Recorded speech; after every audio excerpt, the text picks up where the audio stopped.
You're listening to The South Stands, a Buckeye football podcast by Ohio State fans for Ohio State fans on Apple Podcasts, YouTube, Spotify, and SoundCloud.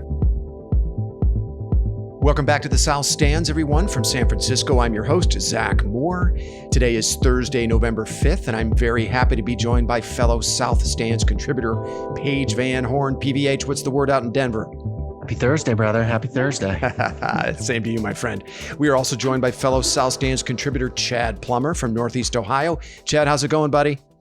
All good, man. I mean, it's November 5th in Cleveland, Ohio, and today it was about 70 degrees and sunny. So Beautiful. It's all good. Beautiful. Excellent. Love to hear that. Yeah, it was pretty nice here, although we're going to get some weather over the weekend. It's going to start getting cold and windy. So we are here this evening to have a look at Ohio State's primetime matchup with Rutgers in the Horseshoe on Saturday night. It's a 7:30 p.m. Eastern kick that'll be broadcast on the Big Ten Network. The line is Ohio State minus 38. At least it was the last time I checked. The over-under is 64.5. Now, Ohio State leads the all-time series 6-0. It's not been very competitive, and that includes a 56-21 Ohio State win in Piscataway last season. In 6 games, Ohio State has outscored the Scarlet Knights 327-48, beating them by an average margin of 46.5 points. And the Scarlet Knights, as we know, are coming off another last place finish in the Big Ten East in 2019. But they entered this contest with the Buckeyes at 1-1 after a stunning season-opening win over Michigan State. Now, that was Rutgers' first win in Big Ten play since November of 2017. So they already appear to be on a different track under former Ohio State defensive coordinator Greg Schiano, who will be making his return to Columbus in his second stint as Rutgers head coach. And he'll be joined by former Ohio State safety Brendan White, the 2019 Rose Bowl defensive MVP. Not surprisingly, White is a starter at safety for the Scarlet Knights this season, and he comes into this game third on the team in tackles with 1 interception and 1 fumble recovery. White's coming off a 12-tackle performance in Rutgers' 37-21 loss to Indiana last Saturday. Now, on the other side of the ball, the Rutgers offense is pretty awful. Senior quarterback Noah Vidral comes into this game with more interceptions, 4, than TD passes, 3. Actually, I think his last name is pronounced Vedral. Last week against Indiana, Vedral completed 21 of 34 pass attempts, but only for 130 yards. Imagine that, 21 completions, but only for 130 yards. Rutgers is also pretty putrid in the run game, averaging only 3.1 yards per carry. Their leading rusher is Isaiah Pacheco, who has 85 yards rushing this season on 28 carries. So the Scarlet Knights present virtually no threat on that side of the ball. On the other side, though, defensively, I've already mentioned Brandon White. We know he's a player. Rutgers is actually pretty respectable. They're 33rd in the country after 2 games, 33rd in the country in total defense. They're 5th in the country against the run, allowing 79.5 yards per game and only 2 yards per carry. Now, I'm not sure they've faced any world beaters running the ball up to now, but those are pretty respectable numbers. All right, fellas, look, we know Ohio State's going to win this game, and it's just a matter of by how much. And I'm going to get to your Concernometer scores and your score predictions in a moment. But what I'm more interested in is what each of you is hoping to see from the Buckeyes in this next step of this 9-game journey Ohio State is on. Paige, I want to start with you. What is the next step in the evolution of this team that you're hoping to see Saturday night against Rutgers? Before I get there, did you say his name was Isaiah Pacheco? Pacheco. The son of the Pacheco. Pacheco. Yeah, he's the distant third cousin of the Iron Sheik, if you didn't know that. That's a little bit of trivia there. I'm not sure that's factually correct, but I like that story. Let's go with the PBH. I mean, we have to find some storylines here for this game. Yes, we do. You said so. I like leading off with that one right there, man. Like WWE, baby. Yeah, the Belpre Daily Beast breaking news. Hear ye, read all about it. Yeah. So, looking for storylines here, right? Because as you said, Ohio State's going to win this game. I think the fun thing is, for me, is to see some of the younger players get some playing time, right? It'd be great to see like all maybe 3 or 4 of the young wide receivers in the game at the same time, maybe with Fields as quarterback, maybe with Stroud or Miller, as quarterback, and just kind of see what these young guys can do. I think they're chomping at the bit. Number one, I think they number 2 definitely have the talent. They're just, unfortunately behind 2 of the best wide receivers in college football. So getting playing time is going to be interesting. And then the other thing is, I want to see the offensive line and the running game just continue to get a little better and maul. I mean, they definitely took a step forward in the Penn State game. So it would be fun to see them, continue that and just really, ram the ball down Rutgers' throat. And it'll be interesting also, I think, lastly, to see, what sort of game Ryan Day calls. Does he really try and work on that part of the offense? Because we just know that the passing game with Fields and Olave and Wilson is just clicking. But will he sort of maybe go to more of a run heavy offense just to work out more kinks in that area? Chad, what are you hoping to see? What I honestly would love to see is some of the young linebackers getting in there and seeing some time, like, Dallas Gant. I know the injury reporter, like the roster's not up there, but where's Terada Mitchell been? I want to see him. Yeah, I agree with you. I'd like to see him too. Tavion Pope. Mm-hmm. Yeah, Mitchell's like a beast. I just haven't heard much about him, and I'd like to see him on the field. Him and Tavion Pope, and Dallas Gant. I think this might be a game to get them see some of the time from those guys and what they can bring to the table. And put Tough on the sidelines with that clipboard, as Mikey Court said. Tough had a great game last week, though, bro. I mean, come on, we got to give Tough a break. No, I know. I mean, I like to put the saddle and ride him around the stable a little bit, but what it is. I would like to see, like Paige mentioned, some of those young wide receivers like Fleming, a little bit more Smith. I'd like to see him get Jameson Williams in the game a little bit, like maybe one of those hitch, runner, behind the quarterback sweep. Yeah. And see what jet kind sweep. of wheels he's got. Yeah. Yes, exactly. Thank you. Paige, you mentioned the running game. And I agree with you. That is the next part of the evolution of this offense is Ohio State, I think, as Ryan Day, as a play caller, gaining a little bit more trust in his running backs in Master Teague and Trey Sermon. I think it's going to be Master Teague as we go along. Teague's going to get more of those carries. But twice against Penn State on 4th and 1, Ohio State threw the ball. And I think you want to get to the point as a play caller where you don't want to rely so heavily on the battery of Justin Fields and Chris Olave and Garrett Wilson. You want to be able to get tough yards with your running game. And it doesn't, to me, appear that Ryan Day is there yet. So I think that's one evolution that needs to happen with this team. Another question for me is who's going to replace Cam Brown at the nickel corner? Is it going to be Tyreek Johnson, the kid with the 5-star recruiting profile, the kid I've been hoping will emerge for Ohio State at some point? Will they move Josh Proctor into that role? Maybe this means more snaps for Proctor. That's a question I think we're going to begin to see answered against Rutgers. We may see more of Josh Proctor. It might be Tyreek Johnson. Finally, I want to see more of Teron Vincent. Now, he's working his way back from that injury. Tommy Togiai and Haskell Garrett have been awesome on the interior of that defensive line, but they're going to need more depth there. And I think Vincent can definitely provide depth, but I think he can go beyond that and provide even more playmaking on the interior of that defensive line. So I'm looking for Teron Vincent, hopefully to get more snaps in this game and get his sea legs under him, right? We want him to be ready to go by the playoffs. All right, boys. I want to kick it back to you, Paige. I want a Concernometer score for this game, and then I want your score prediction. Not concerned. It's a 0. 0. Okay. Yeah. They beat Michigan State. If I'm not mistaken, Michigan State had 7 turnovers in that game. 7 turnovers in that game. Yeah. So, I mean, you can't beat Canton McKinley if you're Michigan State if you have 7 turnovers. So I'm not, that's just insurmountable. So yeah, I don't think it's any contest at all. I think it's basically over by halftime. Buckeyes 54, Rutgers 12. And again, I think, the only chance Rutgers has of even, putting up any points is probably against the second team, which is probably in the game most of the third and fourth quarter. All right. Chad, how about you? Concernometer score first on a scale of 0 to 10, and then give me your score prediction. Non-existent. I would put the goose egg at 0. Okay. And like, wow, kind of surprising to hear Paige like talk like this. That doesn't happen very often. He's usually a little bit more pessimistic on his predictions. Hey, and thank you Just once, for bringing buddy. up. Just once.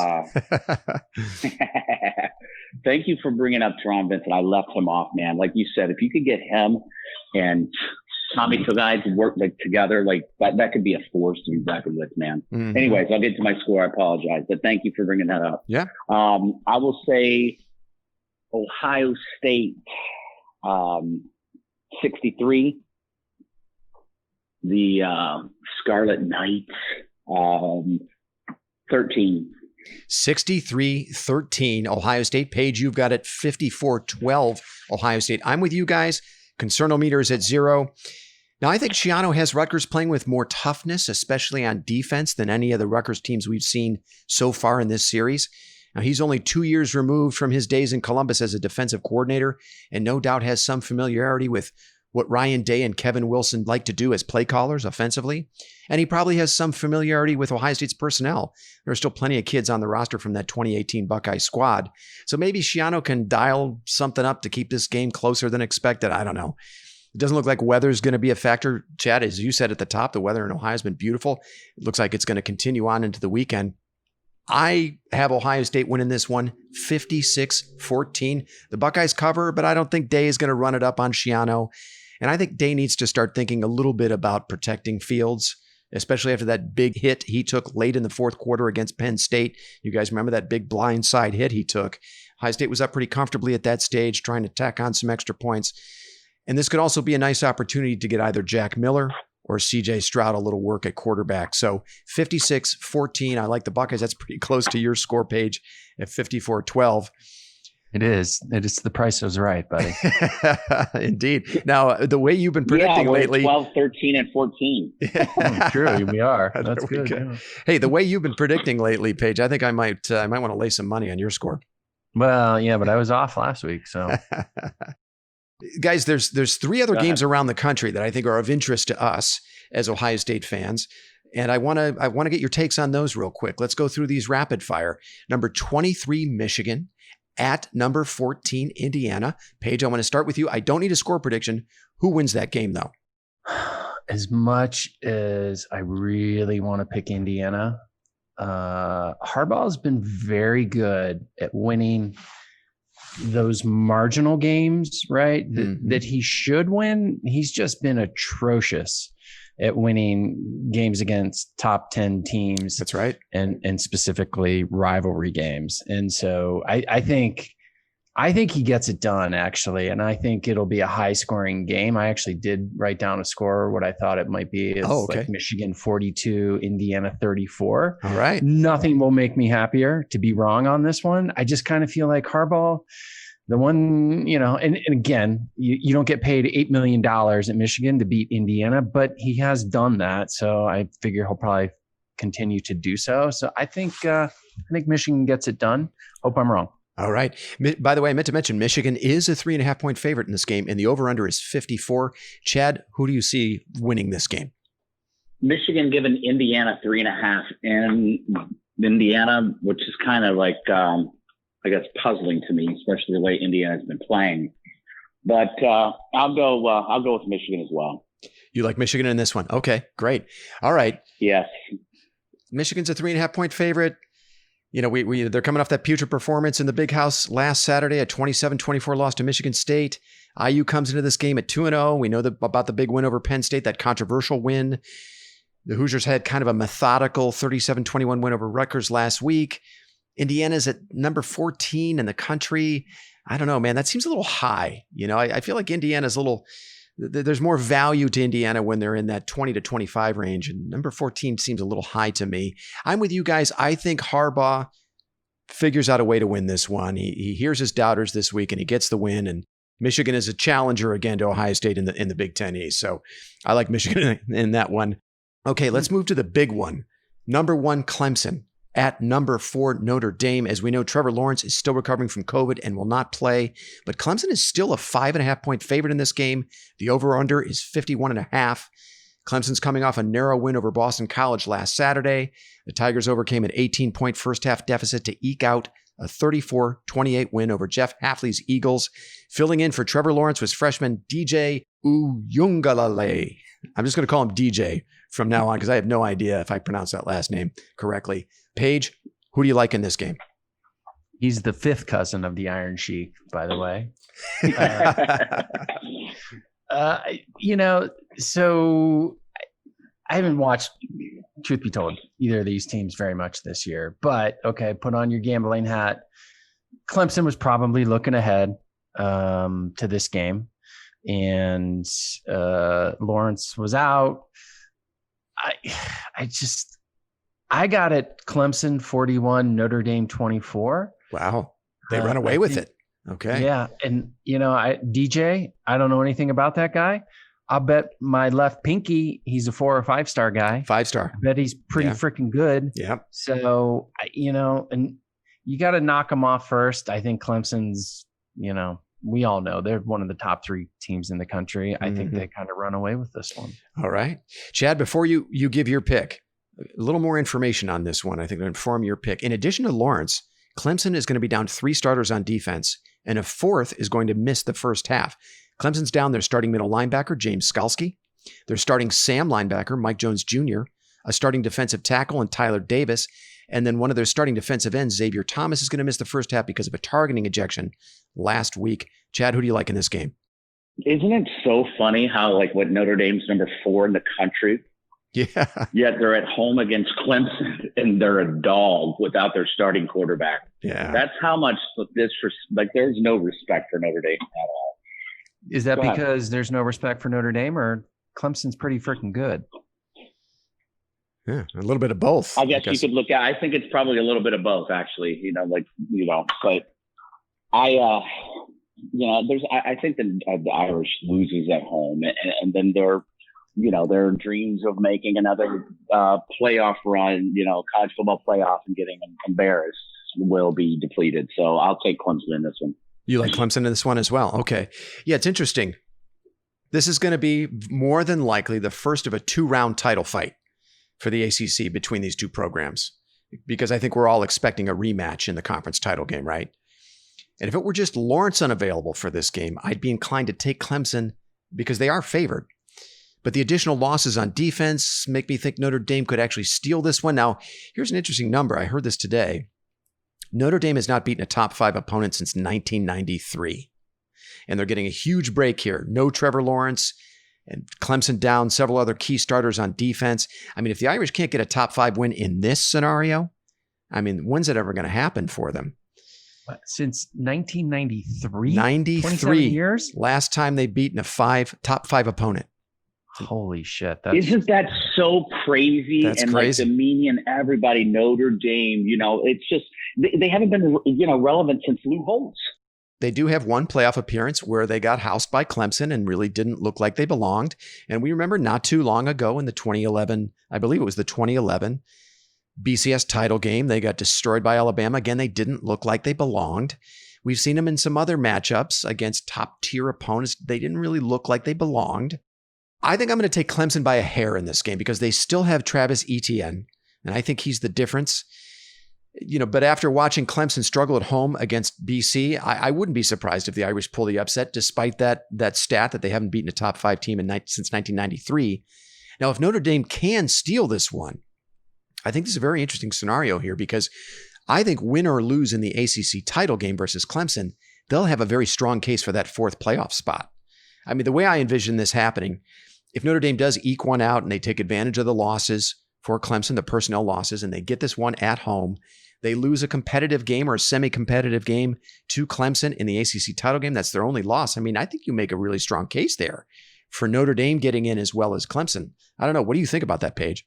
Well, I was thinking the other way because I think if Clemson loses, and if this is their only loss of the season, they're still getting in the playoff. Totally. I don't know how the ECC set up as far as divisions and who ends up playing each other. Like if it's an East versus West thing like we have. There's no divisions. It's going to be the top 2 teams in the ACC this year will play each other. Top 2 teams. Yeah. They're both actually, they both each could lose this game and still find their way into the playoff. I think it's an easier road, in my opinion, for Clemson to lose this game because you say, hey, we didn't have our starting quarterback, who, by the way, is a Heisman Trophy candidate. And it also depends how badly either team loses. But I think, like we talked about before, there's a dramatic drop off, I think, from the top three. You could make a case for Georgia, Notre Dame, a few other teams, maybe 3 through 6, but who you putting in there? I mean, Cincinnati. I mean, Cincinnati's sitting there at 5. A lot of people in the country think the Bearcats are legit and they have a shot. I don't know about that. I mean,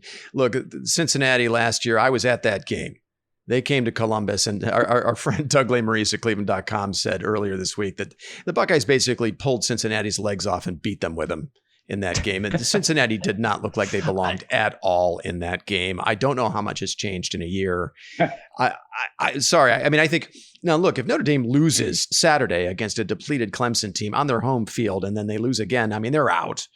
But I think if they can squeak out a win and look like they belong or semi-competitive in a loss in an ACC title game to Clemson, I think they've got a case. What do you think, Chad? I agree with you. I think if Notre Dame loses this game, it doesn't matter what they do the rest of the year.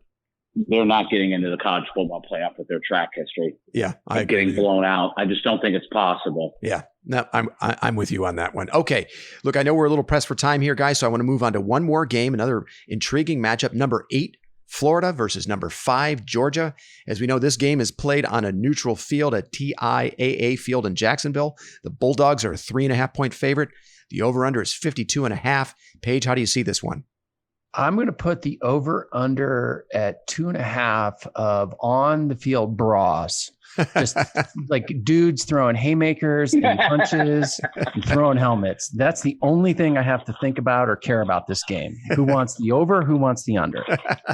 How many fights are going to happen in the parking lot before the game is the question. That's a more interesting over-under. Yes, exactly. Whatever. Some variable of on the field, off the field, fighting and brawling. So who do you like in this one? Punches thrown at that halftime now. Whoa. I have no idea. I'm passing. I can't even deal with those teams in the SEC anymore. They're just beyond the road. Passing. You're taking a pass. All right, Chad, how do you see this one? Well, I got to tell you, I like the Gators in this one. Mm-hmm. I don't think Georgia's all that. Yeah. So I will take the Gators. You like the Gators? A close game. I think Georgia top to bottom is the more talented team. Georgia, I think, is probably one of the top 2 or 3 most talented programs in the country if you consider how well they've recruited. And they probably have the best defense in the country. But Florida has a major advantage at the most important position on the field with quarterback Kyle Trask.